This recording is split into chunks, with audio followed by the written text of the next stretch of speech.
어떤 부분을 고등 국어라는 과목에서 학년별로 그러니까 예를 들면 초등학교, 중학교, 고등학교별로 또는 수능이 무엇을 평가할까에 대한 고민을 좀 해봤습니다. 그래서 그 고민을 해본 게 오늘 한번 제가 한 세 문장 정도를 같이 한번 얘기를 해볼 건데 채팅창을 활용하시면 그것도 괜찮은 생각이 솔직히 듭니다. 아주 간단한 문장입니다. 철수는 허겁지겁 밥을 먹었고 순이는 빵을 먹는다라는 문장이 있습니다. 이 문장을 가지고 만약에 학년별로 문제를 만든다면 어떻게 만드느냐에 따라서 봤어? 답이 이거 달라질 수 탈출. 있습니다. 뭘로 누르면 지 네. 그러면 제가 한번 자, 초등학교 수준에서는 어떻게 물어보냐면요. 위 문장에서 밥을 먹은 사람은 누구일까요? 또는 위 문장에서 빵을 먹는 사람은 누구일까요? 또는 위 문장은 어떤 장면일까요? 정도를 물어보는 게 초등학생 수준입니다. 여기서 말하는 초등학교 수준이 이렇게 본 이유는요. 이 문장에서 철수라는 주체, 순이라는 주체에 대한 인식을 키워줍니다. 철수가 뭐 했고 순이가 뭐 했는데 뭐 한 사람이 누구야? 그러면 철수요. 뭐 한 사람이 누구야? 그러면 순이요. 여기까지가 초등학교 저학년용이고요. 마지막에 있는 어떤 장면일까를 스토리화하는 거가 초등학교 고학년 수준의 문제라고 저는 판단을 했습니다. 그러니까 결국은 허겁지겁 밥을 먹은 게 중요하긴 하지만 그게 누구냐를 물어보는 주체를 물어봐요. 초등학교 때. 중학교로 가면 얘가 바뀝니다. 어떤 거로 바뀌냐면 뒤에 있는 서술부로 넘어갑니다. 즉, 철수는 무엇을 했을까요? 순이는 무엇을 하고 있을까요? 거기다가 허겁지겁이라는 단어 때문에 철수는 왜 허겁지겁 밥을 먹었을까요? 자, 이거 한번 질문해 보겠습니다. 이게 학생과 어른들의 대답이 다릅니다. 정말 신기할 정도로. 철수는 왜 허겁지겁 밥을 먹었을까요? 채팅창에 올려주셔야 되고 화면을 켜고 얘기를 해주시면 더 좋고요. 왜 허겁지겁 밥을 먹었을까요? 같이 참여를 해주시면 감사하겠습니다. 배가 고파서요. 네, 배고파서. 배가 고파서. 그쵸? 네. 그런데 학생들은 배고프다는 표현을 안 씁니다. 뭐라고 쓰냐면요. 바빠서요라고 씁니다. 바쁘니까 밥을 허겁지겁 먹는데요. 이거는 둘 다 맞는 답이거든요. 어른들은 물론 다 그런 건 아니지만 배고픈 거를 경험하고 그리고 나서 밥을 배가 고파서 급하게 먹을 때 어우 왜 이렇게 너네가 밥을 허겁지겁 먹니? 그렇게 배고팠어? 라고 물어보거든요. 그런데 요즘 학생들은 배고픈 적이 거의 없어요. 그러다 보니까 허겁지겁이 배가 고파서가 아니라 바빠서요. 근데 그 둘 다 말이 틀린 건 아니에요. 그래서 저는 어 이거는 좀 다른 얘기지만 학생부에서 자율활동에 보면 세대 차이 뭐 이런 거 사회문화나 이런 데 세대 차이 나올 때 세대 차이를 극복할 수 있는 방법 중에서 제가 학생들한테 주는 팁 중에 하나가 바로 이겁니다. 용어, 즉 어휘, 말에 이 소통을 하는 데 있어서 어휘의 차이가 줄어드는 게 말뜻을 이해해서 서로 줄어들어서 언어가 소통될 수 있는 상황이 세대 차이를 극복할 수 있는 가장 좋은 출발점이 된다라고 제가 힌트를 주기도 합니다. 또 그런 쪽으로 주제를 정해주는 경우도 있습니다.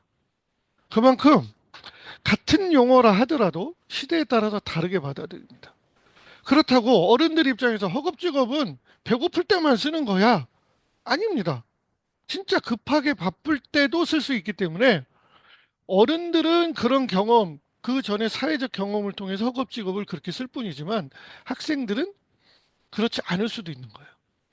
어쨌건 요 어휘에 대한 부분을 물어보는 게 중학교 수준으로 간 겁니다. 물론 그 밑에 있는 거는 약간 변형해서 중3이 되면 철수가 한 행동은 무엇이며 그렇게 행동한 이유를 서술하시오. 이렇게 물을 문장을 약간 길게 늘려 써서 답은 비슷하지만 이런 형태로 문제를 냅니다. 고등학생이 되면요. 이거는 내신 수준입니다. 벌써 확 바뀝니다. 철수와 순이 행위의 공통점은 무엇이냐? 차이점은 무엇이냐? 이렇게 물어봅니다. 고등학교로 올라오면서 확 바뀝니다. 용어도 바뀌고 상황에 대한 사고력, 접근력도 완전히 바뀝니다. 자, 그러면 제가 또 질문을 드리겠습니다. 공통점이 뭘까요? 공통점. 한번 올려봐 주시거나 한번 참여해 주세요. 공통점. 뭔가를 음, 먹고 있다. 먹는다. 그쵸? 하나는 먹고 하나는 먹는 중이지만 공통점은 분명히 먹는다. 음식을 먹는다. 근데 또 있습니다. 뭘까요? 이거를 얘기하시면 수능 다시 보셔도 됩니다. 이거를 맞추시면 진짜입니다. 네. 또 하나의 공통점이 숨겨져 있습니다. 그거를 쓰면은 수능에 버금가는 대입 논술을 쓸 수 있는 겁니다. 이거를 쓰면 논술에서 통과될 거거든. 먹는다 맞는데 그 다음에 먹는다 말고 음식을 먹는다 뭐 한다 먹는다 있습니다. 예, 이거 말고 또 하나의 공통점은 뭘까요? 아무도 생각을 못하지만 사실은 너무나 당연해서 생각을 못하고 있습니다. 둘은 현재는 같은 공간에 있습니다. 그게 답이에요. 같은 공간에 있는 거예요. 같은 공간에 있는 상황을 보고 누군가가 보고 그 부분을, 그 장면을 서술해 준 겁니다. 그 같은 공간에 있다라는 거를 쓸 수 있다면 대입 논술을 통과할 수 있습니다. 경희대 이상.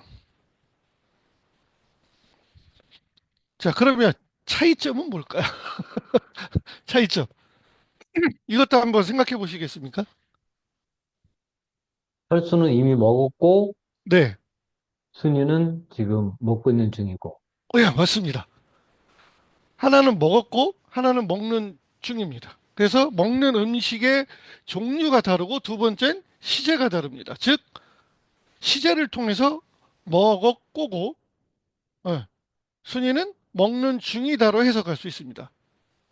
두 가지가 있죠. 먹는 음식의 종류가 달라서 하나는 밥이고 하나는 빵이었어요. 그런데 어, 하나는 이미 먹은 상태고 하나는 먹는 중일 가능성이 있어요. 그리고 하나가 더 있습니다. 어쩌면 두 개일 수도 있습니다. 학생들의 대답에 의하면. 하나는 철수는 배가 많이 고팠을 가능성이 있고 순이는 덜 고팠을 가능성이 있고 또 그거를 살짝 바꾸면 철수는 밥을 먹는 속도가 빠른 친구고 순이는 침착한 친구일 수도 있어요. 그거를 쓰면 대입 논술을 통과합니다. 그래서 제가 여기 밑에 비교, 공통점이나 차이점을 얘기할 때는 기준점이 있어야 돼요. 그러니까 공통점에서는 행위, 먹는다. 그다음에 있는 장소 또는 공간이 같다. 이렇게 기준점이 되는 행위, 공간이라는 의미를 쓸 수가 있고요. 차이점에서는 음식의 종류가 첫 번째 기준이 될 거고요. 두 번째는 음식을 먹은 시간, 즉 시제. 네. 그다음에 세 번째는 음식을 먹는 속도. 이렇게 기준점이 1, 2, 3로 나눠집니다.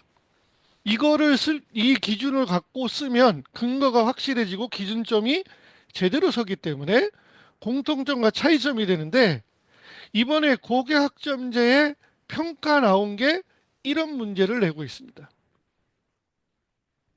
고교학점제에서 저희 지난번에 1급 단톡방에 올라온 평가 예시들을 보니까, 국어에서 보니까요, 이런 형태의 문제들이 그대로 나옵니다.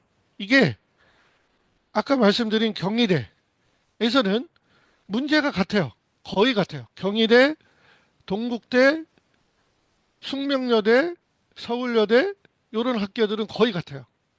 그런데 아까 답을 쓸 때 답의 구성이 그냥 겉으로 드러나 있는 것만 쓰면 탈락이지만, 경희대 이상부터는 제가 숨겨져 있는 거를 찾아냈었잖아요.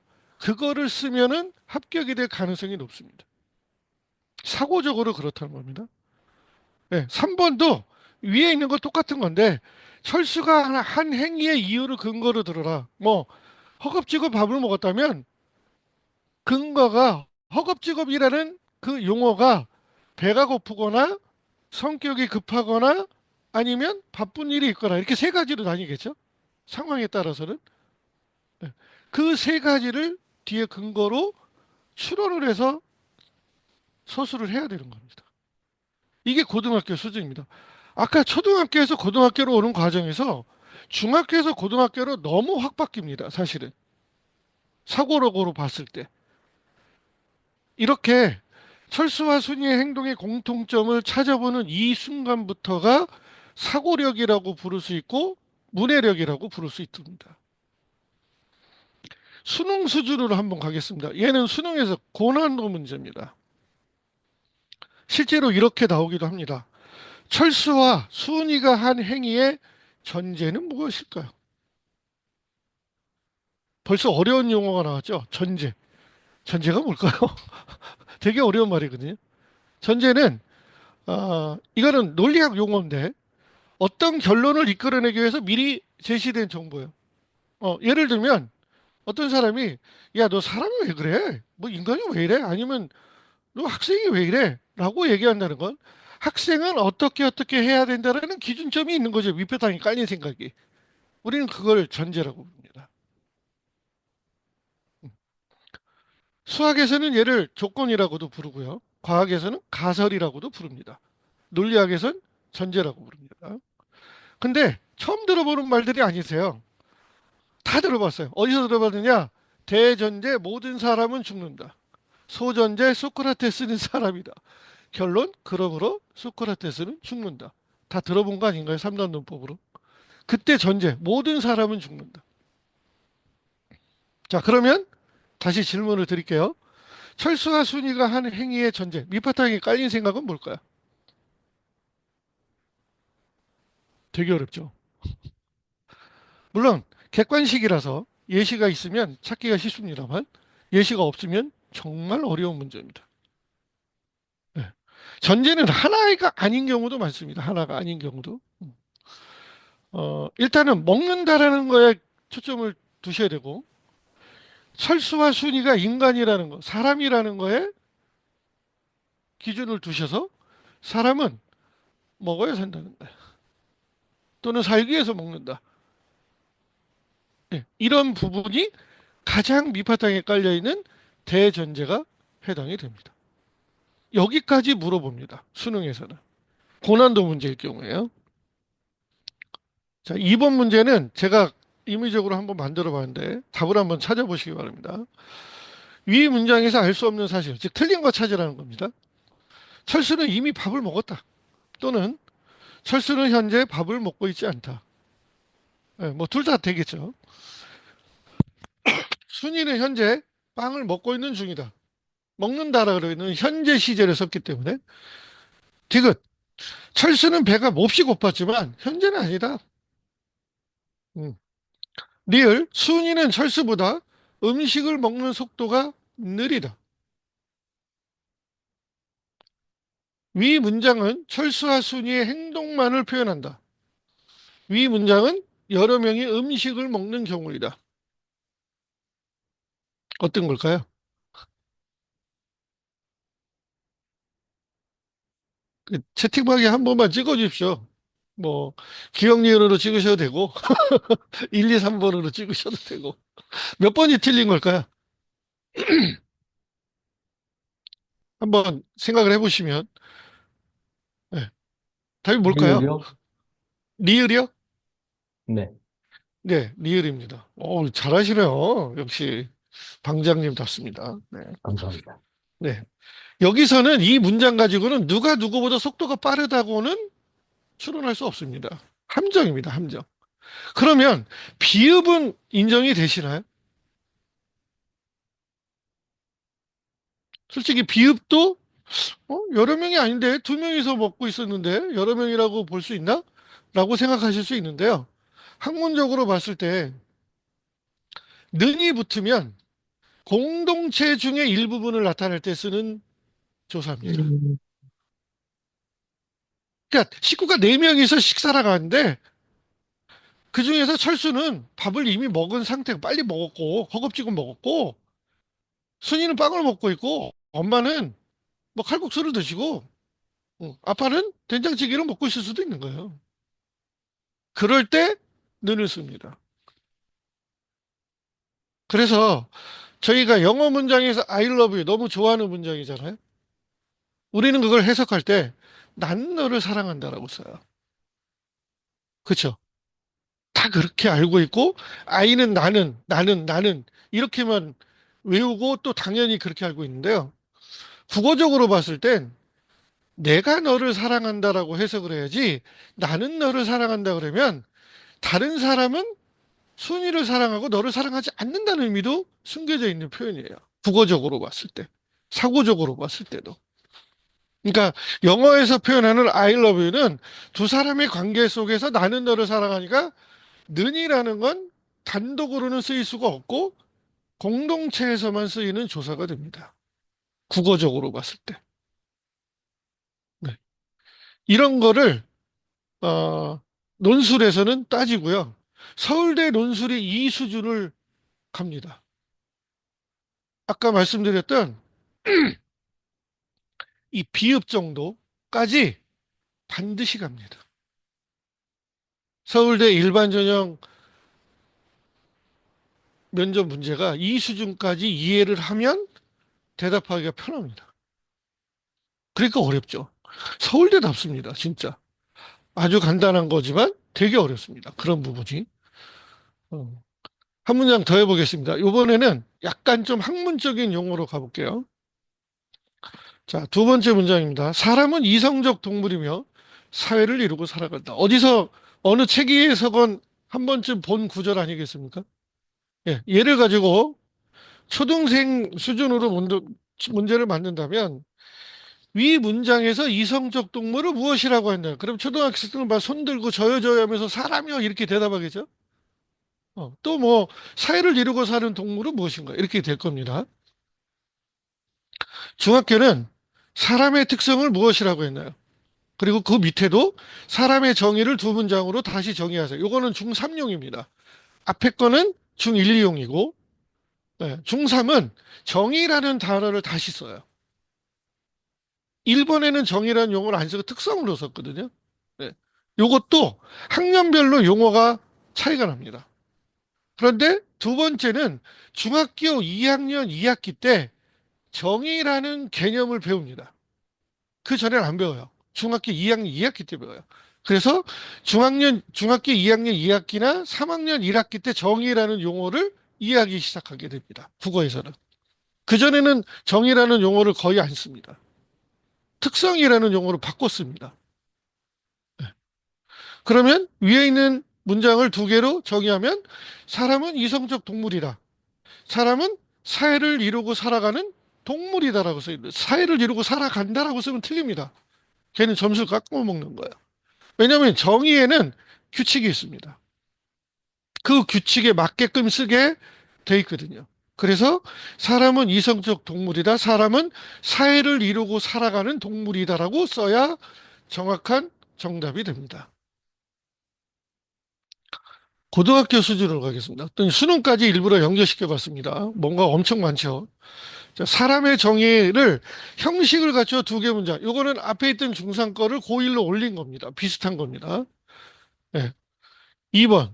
자, 위 문장을 읽었을 때 비판적 의문이라는 건 어떤 문장에 대해서 그걸 읽고 이게 맞나 틀리냐를 사고적으로 따져보는 거예요. 그랬을 때 잘못된 거를 한번 찾아보자는 겁니다. 1번. 과연 사람을 동물로 분류할 수 있을까? 얘는 당연히 의문을 가져야 되는 거잖아요. 사람은 이성적 동물이라 그랬으니까. 네. 두 번째가, 그럼 사람이 이성적이지 않으면 혼자 살 수 없는가? 얘는 엉뚱한 얘기로 샜지요. 앞부분에 갔다가 뒷부분은 뒤에 사회를 이루고 살아간다를 살짝 변형을 해서 문장을 만들었지만 니은은 완전히 틀린 문장입니다. 디귿, 이성적으로 행동하지 않으면 사람일 수 있는가? 없는가? 사람은 이성적 동물이라니까 그럼 이성적이지 않으면 사람이 아니겠구나. 어떤 동물도 그럼 이성적이면 사람일까요? 이것도 의문을 가질 수 있죠. 그렇지 않을까요? 네. 그럼 여기서 말하는 이성적의 의미가 도대체 뭐지? 명확한가? 또는 이성적이면 AI도 사람이 될 수 있나? 근데 얘도 틀린 문장입니다. 왜냐하면 윗글에 AI에 대한 이야기가 전혀 나오질 않았기 때문에 AI는 동물에 안 들어가잖아요. 동물의 범위를 벗어나면 안 돼요. 그거를 어려운 말로 외연이라고 합니다. 예, 우리는 언어를 쓸 때 내포라는 의미와 외연이라는 게 있거든요. 외연이 정의를 하는 거예요. 이 정의는 국어사전에 들어 있습니다. 국어사전에 있는 건 다 이 방식을 써서 서술을 해놓은 겁니다. 국어사전에 있는 뜻이 그 단어에 대한 정의입니다. 이게 영어에서도 수학에서도 어떤 학문에서도 똑같이 쓰입니다. 이거는. 그래서 비읍도 틀렸습니다. 자, 그 다음에 이제 시옷부터는 조금 더 어려운 건데요. 사회를 이루고 살아가면 어떤 동물도 사람일까? 근데 우리가 아는 개미도 있고, 네, 벌도 있고, 얘네들도 집단이나 사회를 이루고 살아간다 그러잖아요. 그거에 대해서 과연 맞는가에 대한 의문을 충분히 가질 수 있습니다. 또는 사회를 이루고 살지 않으면 사람이 아닌가? 혼자 사는 사람도 있는데? 이런 생각을 하실 거거든요. 네. 그러니까 그런 거에 대해서 의문을 제기할 수 있는 거고. 자, 그 다음에 요거는 용어 때문에 제가 일부러 썼는데요. 왜 인간이라고 쓰지 않고 사람이라고 쓸까? 인간하고 사람은 다른 뜻입니다. 우린 같이 쓰고 있을 뿐이에요. 사람은 살아있는 것이라는 뜻의 파생어입니다. 국어에서. 죽어 있는 것은 뭘까요? 시체죠. 주검이라고 씁니다. 주검. 네. 사람은 살아있는 것. 그래서 살암에서 사람으로 쓰는 거고요. 인간은 한자어인데 인생세간, 사람이 살아가는 세상 사이라는 뜻이라서 인간이라는 용어를 쓸 때는 공동체의 의미로 써야 됩니다. 개체인 인간을 쓸 때는 사람이라는 용어를 써야 되는 게 학문적으로는 맞는 겁니다. 그러니까 너 왜 사람이 그래 했을 땐 개체적 인간으로서 개체적인 거를 나타내고요. 너 인간이 그러면 안 돼 그럴 땐 공동체적 의미 속에서의 의미예요. 네, 이런 의미의 차이가 국어적으로 분명히 숨겨져 있습니다. 그 다음에 집단과 사회도 어떻게 다를까? 기준이 뭘까? 뭐 간단하게 설명을 드리면 집단은 그냥 모여 살면 집단이에요. 때로 모여 살면. 근데 사회는 반드시 문화가 형성이 됩니다. 그 공동체에서 살아가는 사람들의 어떤 그 공동체만의 특성이 드러나는 생활 양식이 생긴다는 거야. 그게 문화거든요. 그래서 사회는 문화가 있어야 된다. 문화가 없으면 사회라고 보지 않습니다. 사회학적 정의에서는 그렇습니다. 그러니까 집단과 사회는 사실은 같은 뜻이 아닙니다.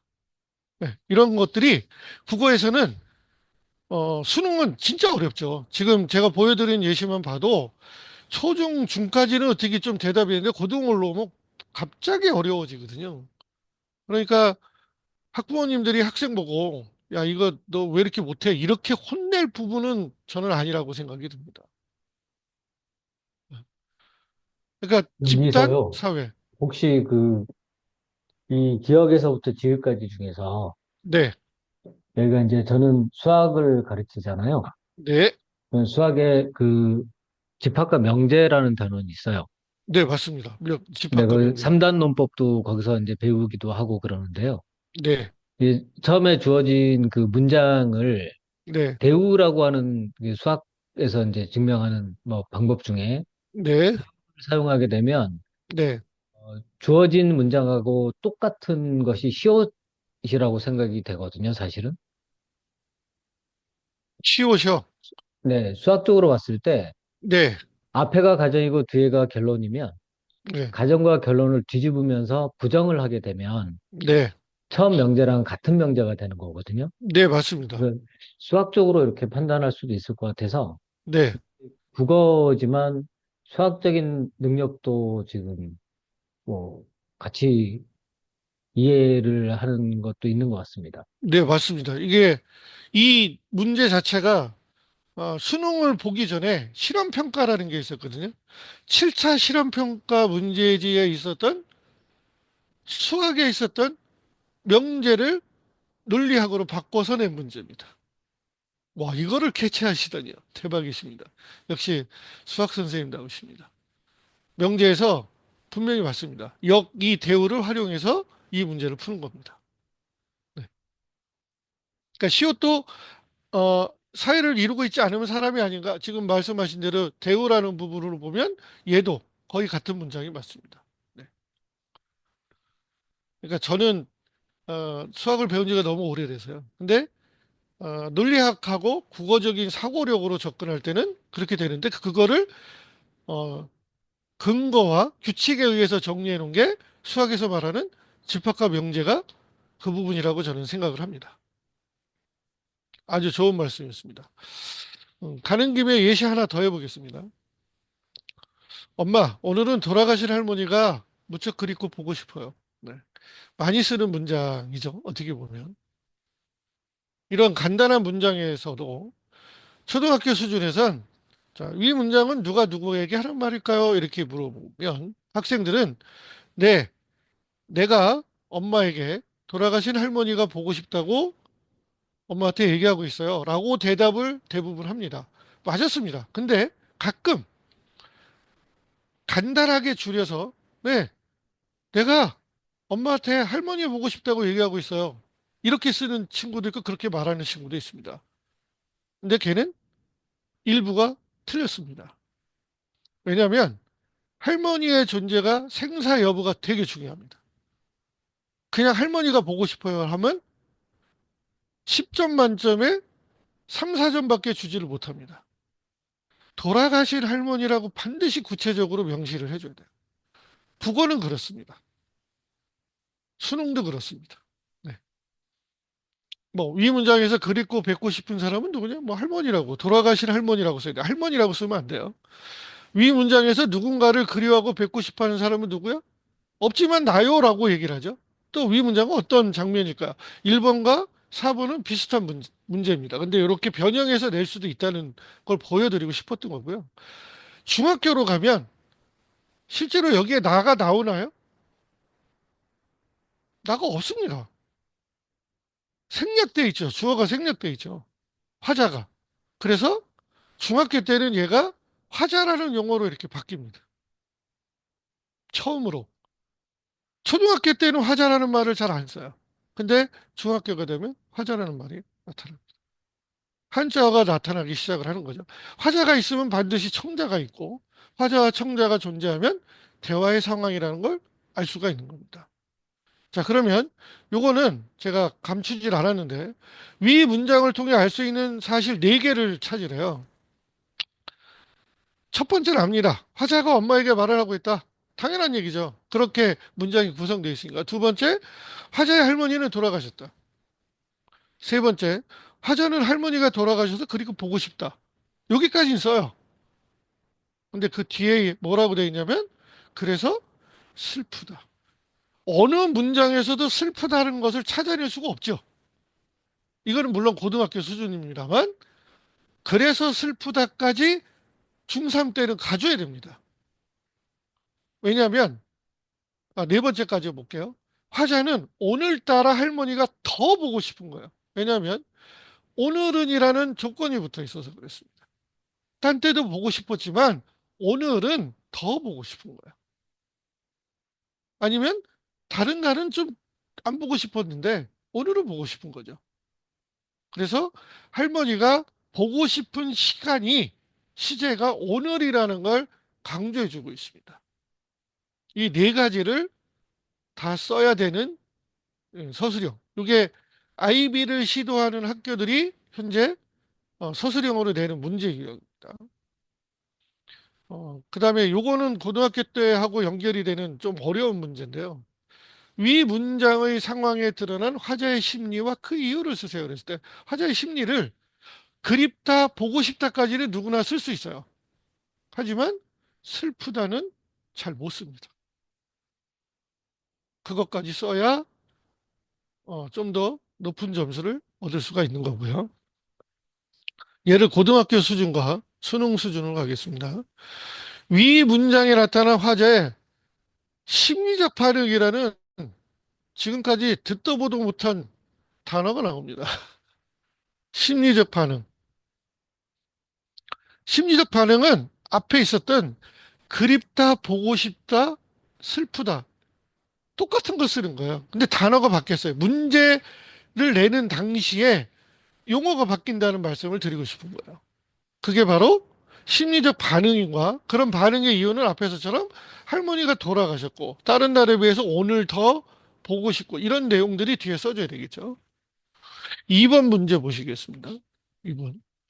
위 문장을 통해 알 수 있는 인간의 보편적 정서를 서술하시오. 뭘까요? 숨겨져 있습니다. 자, 이거는 수능이나 내신에서 어떤 형태로 문제가 출제되느냐면요. 위시, 예, 화자를 통해서 알 수 있는 인간의 인간적 보편적 정서와 유사한 작품을 찾으세요 하고 5개를 놓으면 내신이고요. 1, 2, 3, 4, 5번에 하나를 놓고 2개를 비교하는 인간의 보편적 정서라면 그때는 작품이 2개 전혀 새로운 다른 작품이 하나 더 보기로 제시가 됩니다. 수능에선. 내신에선 선지가 5개가 돼요. 훨씬 더 내신이 어렵습니다. 그거는. 5개 중에서 하나를 찾아야 되니까. 그럼 여기서의 보편적 정서는 그리움과 슬픔이에요. 그런데 조건이 있어요. 그냥 그리운 게 아니라 어떤 조건 내에서의 그리움이 있는데 그게 바로 사별입니다. 죽음으로 인한 이별. 그러니까 대상의 죽음으로 인한 이별과 관련 있는 1, 2, 3, 4, 5번의 문학작품 중에서 그런 조건이 시작되는 걸 먼저 찾고 그 다음에 그리움과 슬픔이 들어있는 작품을 찾아야 되는 상당히 고난도의 문제가 나옵니다. 이게 국어 성적에서 등급을 가르는 문제 유형입니다. 아주 어렵습니다. 학생들 입장에서. 세 번째, 위 문장을 통해 알 수 있는 인간의 숙명적 한계를 서술하시오. 갑자기 웬 인간의 숙명적 한계일까요? 인간의 숙명적 한계가 뭘까요? 네. 인간의 숙명적 한계는 죽음을 나타내는 용어입니다. 수능에선 죽음이란 단어를 쓰지 않습니다. 솔직히 쓰는 것도 웃기지 않습니까? 미래를 위해서 지금 평가를 받고 있는데 그 시 작품이 죽음을 소재로 다룬 시라고 해서 학생들에게 죽음의 이미지를 떠오르게 하는 건 국어 시험 못 보고 바로 나가서 아파트 옥상에서 뛰어내릴 수도 있거든요. 실제로 그런 일도 있고요. 그래서 수능에서는 인간의 숙명적 한계의 죽음이라고 쓰지 않습니다. 반드시 인간의 숙명적 한계 또는 대상의 부재, 상실감 이런 용어로 바꿨습니다. 그게 죽음이라는 걸 알아야 돼요. 그래서 지금 수능에서 죽음이 소재가 안 나온 시는 2000년 이후로 2010년인가 이후로는 거의 나온 적이 없습니다. 예전에는 나왔었어요. 서정주의 기척도 뭐 죽음을 다룬 시들이 나왔었는데 지금은 안 나옵니다. 대신 사람이 죽은 게 아니라 과거가 죽어 있는 형태, 즉 고향에 대한 그리움. 그것도 고향이 상실된 거죠. 없어진 거잖아요. 인간으로 따지면 걔도 죽음이니까 그런 고향에 대한 어떤 그 상실감, 고향의 부재에 대한 거, 우린 그걸 고향에 대한 그리움이라는 용어를 쓰고 추억이라는 용어를 쓰고요. 예. 그립다는 건 현재 내 옆에 존재하지 않고 눈앞에 보이지 않는다는 의미가 강한 겁니다. 네. 그래서 이렇게 밑바탕에 깔린 아까 제가 말씀드린 전제, 인간의 숙명적 한계니까 전제잖아요. 즉 인간은 태어나면 무조건 죽는다는 거야. 이런 것들이 수능에서 또는 일부 되게 저희가 이름만 들어도 아는 유명 학교의 면접 또는 논술에서 여기까지 대답할 수 있는 친구들은 거의 다 합격을 합니다. 상당히 깊게 들어가는 겁니다. 예, 이렇게 해서 세 문제 정도, 세 문장 정도를 학년별 수준으로 봤을 때 어느 수준까지 물어보는지를 일부러 한번 말씀드려 봤습니다. 솔직히 좀 어려우실 거예요. 그리고 한편으로는 야, 저렇게 고등학교 수준이 깊어졌나? 또는 수능이 저렇게 어려운가? 실제로 어렵습니다. 네. 그럼에도 불구하고 대한민국의 학생들은 엄청난 연습과 반복 학습과 이런 걸 통해서 상당히 높은 점수까지도 올라갑니다. 그래서 국어는 수학이나 이런 거 과학처럼 이과 과목과 조금 다르게 그 깊이가 가늠되지 않는 문제들이 꽤 있습니다. 그러다 보니까 수학 만점자보다 국어 만점자가 적습니다. 보편적으로. 물론 아주 어려운 난이도가 되면 뭐 수학도 적고 국어도 적겠지만 보편적으로 보면 국어 만점자가 수학 만점자보다 적은 건 확실합니다. 그 얘기는 그만큼 국어는 사고적인 변수들이 꽤 있다는 거고 또 거기에 준비가 되지 않으면 고득점을 받기가 조금 어려운 경우가 생긴다는 겁니다. 학교에서 보는 모의고사, 저는 학평이라고 부르는데요. 모의고사를 아무리 잘 봐도 수능을 못 볼 수 있습니다. 또 모의고사나 내신은 못 보는데 수능을 잘 볼 수도 있습니다. 왜냐하면 출제 방향과 방식이 많이 다르기 때문입니다. 그래서 고등학교 내신하고 수능에서 지금 제가 말씀드린 대로 학교 내신이 반드시 수능 1등급은 아닙니다. 내신 1등급이. 물론 1등급, 1등급을 맞는 친구들도 있어요. 그거는 어, 내신은 범위가 정해져 있고 나올 수 있는 문제가 제한적입니다. 고난도 문제를 내도 몇 개 정도, 한두 개로 등급을 가르는 정도만 내기 때문에 크게 보편적인 점수대가 좀 높은데 수능은 그렇지 않습니다. 물론 수능의 평균은 늘 비슷합니다만 1등급 컷의 기준들이 요동을 칩니다. 네. 그 얘기는 내신의 평가의 방식과 기준, 수능의 평가의 방식과 기준이 분명히 차이가 나기 때문에 이런 현상이 나타나는 겁니다.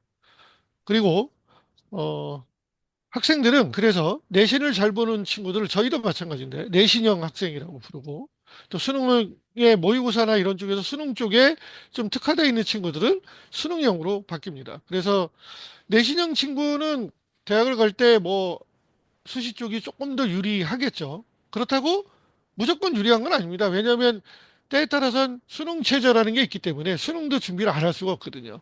그래도 정시형 학생보다는 수능형 정시로 대학을 가는 학생보다는 조금은 예, 나름 어떤 부담이 좀 더 줄어들 수는 있지만 그래도 수능을 봐야 됩니다.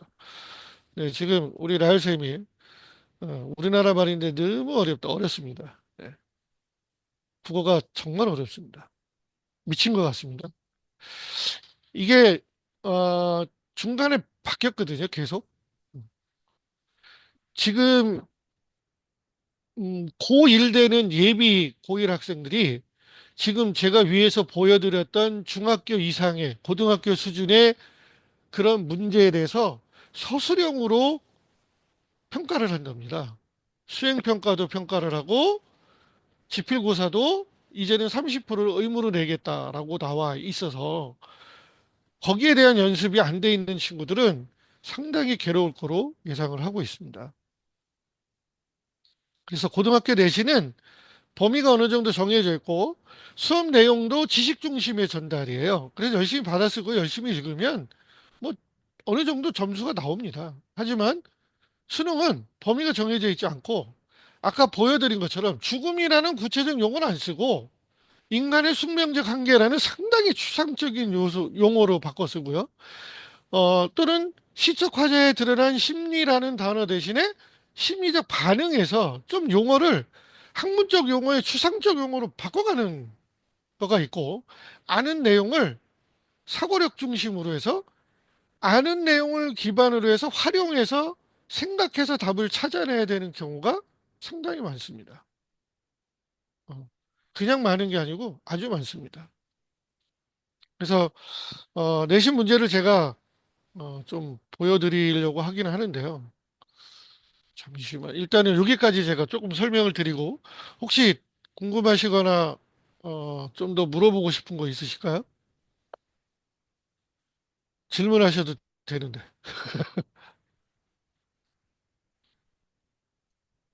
없으신가요? 그러면 이거를 애들이요. 네, 중학교에서 고등학교 올라가서 갑자기 이렇게 바뀌는 그 변화가 바뀌잖아요. 그 수준 자체가. 네, 그럼 이거를 조금 이렇게 갭을 좀 없애주려면 네. 도대체 뭘 시켜야 할까요? 독서요.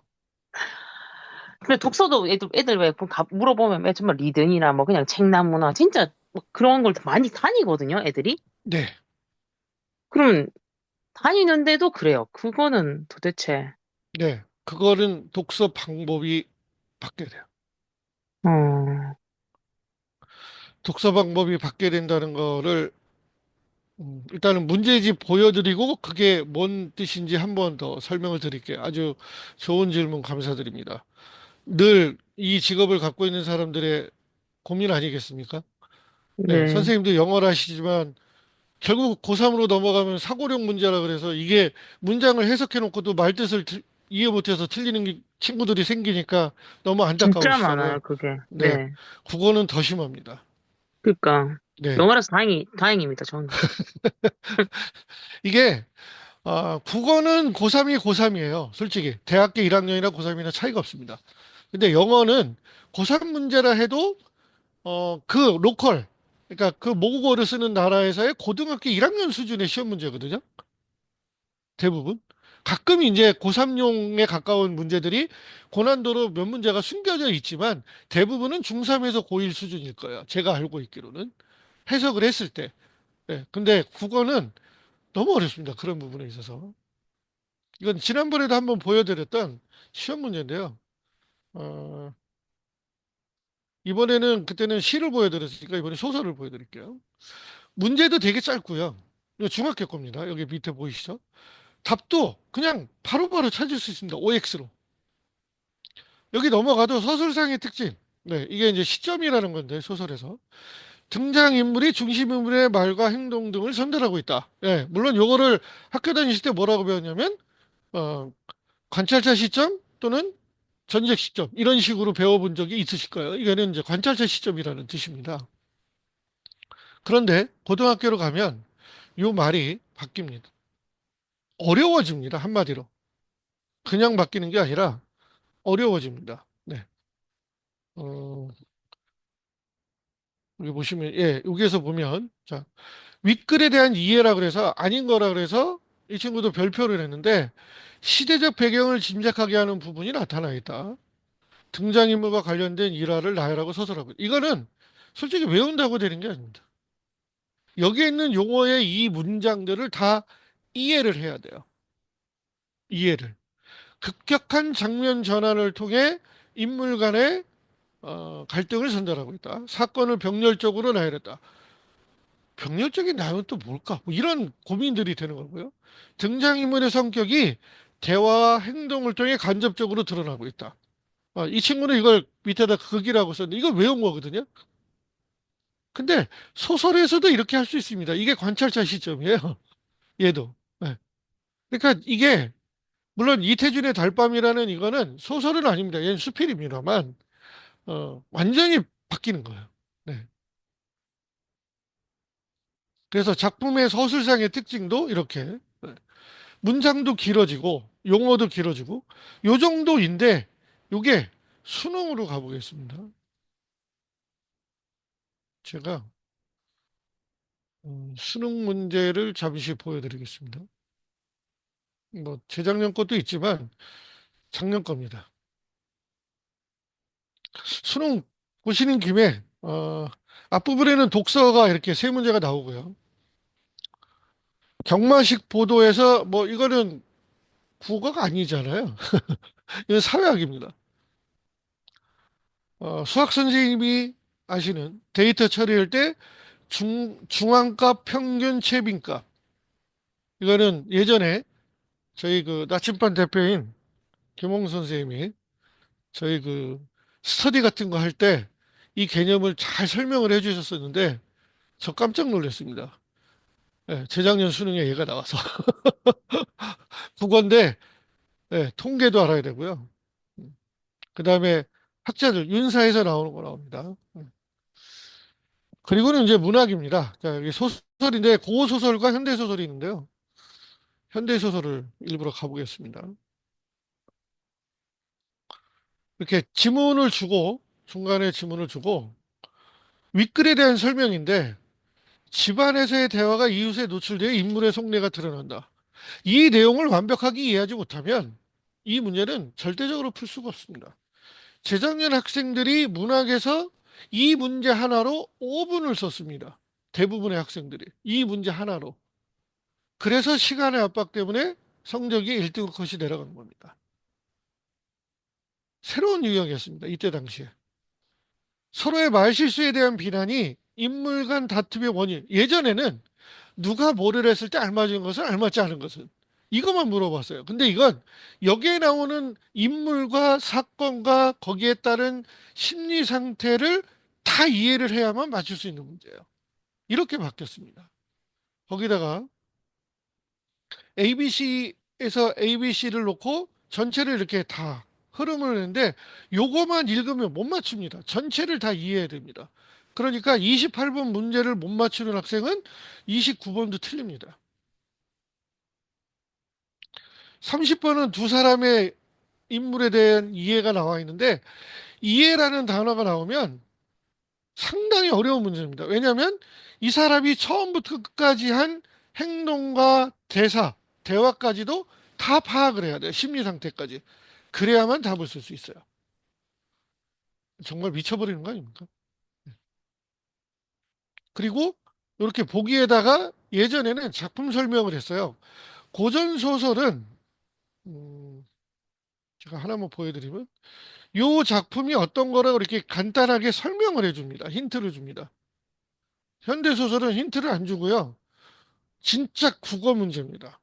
국문학과 가야 알 수 있는, 물론 이게 꼭 국문학과 아니지만 시점을 이런 식으로 설명을 해놓고 요 상황에 맞는 것. 그러니까 지식은 있어요. 서술자, 서술, 시점이라는 지식을 가지고 작품에 있는 어느 부분, 기역, 니은, 디귿, 리을, 미음 부분에 적용해서 판단했을 때 옳은 거, 옳지 않은 걸 고르시오. 엄청 어렵죠. 3단계의 사고가 들어갑니다. 그래서 3점짜리입니다. 네, 이게 상당히 어려운 거야. 그래서 제가 드리고 싶은 말씀은 1, 2, 3학년이 고등학생이 초등학교, 중학교, 고등학교에서 고등학교에서 수능은 또 더 어렵습니다. 네. 지금 질문 올라온 것 중에서 이제 사고적 생각을 잘 하려면 어떻게, 아까 제가 독서를 얘기했는데 제가 지난번 중학생 얘기할 때 무슨 말씀을 드렸었냐면 소리 내서 읽으라고 그랬습니다. 근데 제가 독서를 얘기하는 건 읽으라는 거잖아요. 근데 읽는다는 게 어떤 차이점이 있는지 이거는 실제로 해보셔야 됩니다. 안 해보면 결과를 아실 수가 없어요. 정말 아실 수가 없습니다. 그래서 제가 영상을 좀 보여드리겠습니다.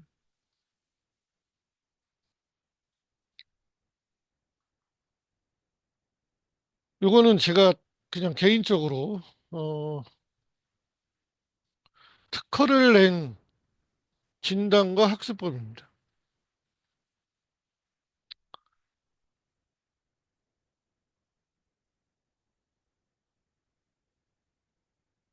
공유를 해드리면, 지금 영상이 보이시죠? 네, 제가 스타트를 하면 갑자기 뭐가 나타나냐면 물방울이 나타납니다. 지금 물방울 보이시겠죠? 네, 보이신다고 믿겠습니다. 그러면 물방울에서 이 친구 거가 이게 현재 중학교 2학년 올라가는 학생 겁니다. 다시 처음부터 끊지 않고 일부만 보겠습니다. 시는 김서울의 진달래 꽃인데 물방울의 흐름을 좀 봐주시기 바랍니다. 네, 10초, 9초 지났는데요. 이 친구는 진달래 꽃을 다 읽었습니다. 이러면 과연 이 친구가 이 진달래꽃 시의 내용을 얼마를 이해했을까요? 그래서 독서를 그냥 하면 안 된다고 저는 말씀드리는 겁니다. 이게 큽니다. 눈으로 읽으면 글자만 읽습니다. 쓱 읽은 거예요. 그리고 나서 밑에 이제 해설되어 있는 지문이거든요. 물방울이 움직이는 속도를 보십시오. 정말 빨리 읽습니다. 이렇게 이 문장을 저보다 빨리 읽습니다. 저보다. 네. 지금 여기까지 봤을 때 이 친구가 이 첫 번째 단락 읽고 얼마를 기억할까요?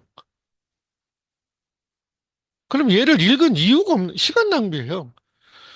무슨 뜻이냐면요. 글자만 읽다 보니까 내용 이해, 의미 독해는 아예 되질 않습니다. 의미 읽기는. 네. 제가 생각하는 건 그렇습니다. 실제로 이 학생이 이거를 좀 더 내려가면 지문의 길이가 여기까지예요. 근데 생각보다 많죠. 근데 이거 다 읽는데 밑에 시간 보시면 1분 44초 걸렸습니다. 그리고 나서 제가 이 친구한테 세 가지 질문을 했는데 딱 한 가지만 질문에 답했습니다. 그것도 아주 간단한 질문을 했거든요. 지금 한국에 있는 대부분의 학생들이 글을 이렇게 읽고 있습니다. 이거는 독서가 아니에요. 글자 읽기지 독서가 아닙니다. 즉, 그래서 제가 소리 나는 대로 읽어달라고 부탁을 하는 겁니다. 이거를 소리 나는 대로 읽으니까요. 어떻게 바뀌냐면요. 변화가 옵니다.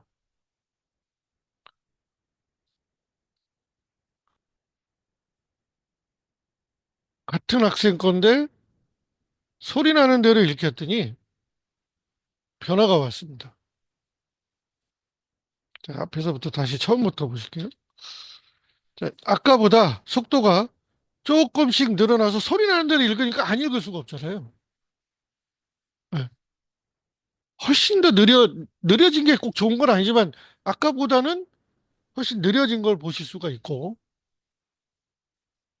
천천히 소리 나는 대로 읽기 때문에 소리 내서 읽기 때문에 음미하면서 읽는 듯한 느낌을 받습니다. 아까보다는. 네, 역으로.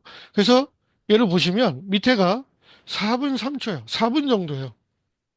이 문제는 이 지문을 읽는데 물론 4분은 조금 되지만 4분 정도 걸리는 게 맞습니다. 천천히 소리 내서 읽으면. 그럼 이 밑에 사실은 문제가 있거든요. 밑에 네 문제가 있어요. 그래서 그것까지 푸는데 5분에서 5분 30초 정도 걸리는 문제들입니다. 정상적으로. 6분까지도 괜찮습니다. 학생들이 국어 한 문제를 푸는 데 있어서는 1분 30초의 시간이 필요한 겁니다. 배정이 그렇게 되어 있습니다. 문제 출제가. 대부분. 기본이. 그러니까 얘가 네 문제가 붙어 있으니까 6분 안에 풀면 되는 거거든요. 그런데 소리 내서 읽으면 훨씬 더 빨리 풉니다. 이번에는 제가 고등학교 학생 거를 하나 보여드리도록 하겠습니다. 얘는 중3에서 고1 되는 예비고 학생인데 얘는 문제까지 풀었습니다.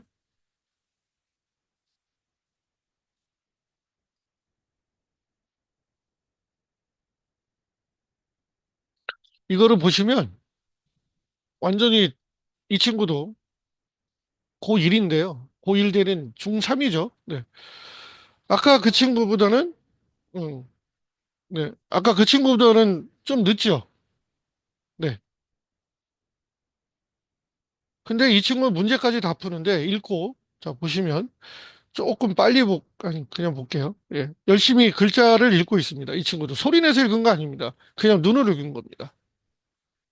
읽고 밑으로 내려가서 문제를 봅니다.